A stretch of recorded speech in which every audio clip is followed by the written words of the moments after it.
Here on your side to break down some of the keys to a financially happy relationship is financial professional Paul Durso of Durso Capital. Paul, it's great to have you with us here this morning. Thanks, glad to be here. This is kind of interesting. It's Valentine's season, but it's also tax season. So a lot of couples who are married are forced to work on taxes together and such as that.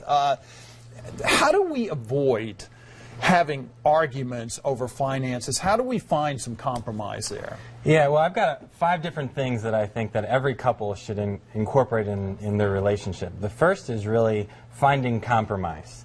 The relationships, I hear opposites attract, right? I know that's true with my relationship with my wife, at least. And one thing we've done is we've taken a financial compatibility quiz. I've got one on my website, dursocapital.com. And by taking a quiz like that, it actually helps you find the areas in your relationship where you tend to not find compromise and help you deal with them when they do arise. I want to ask something. I know that some couples, some friends of mine, actually, they're married. They keep their money in separate accounts and all.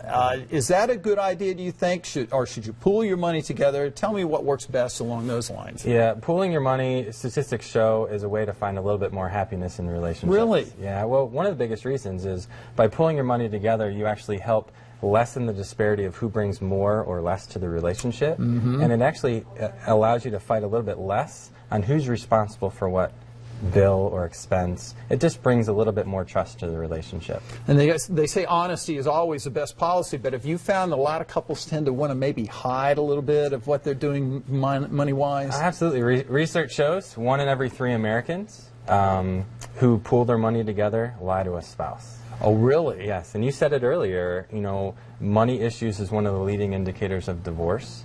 So come clean, be honest. You can't hide anything when it comes to your money because it's a deal breaker in a relationship. All right. We've run out of time, unfortunately, but I know there are a lot of good tips that you have for folks. Absolutely. And again, your website is? dursocapital.com. All right. Some great information there, especially this time of year. Paul Durso, thank you so much for being with us this morning. Some good stuff right there.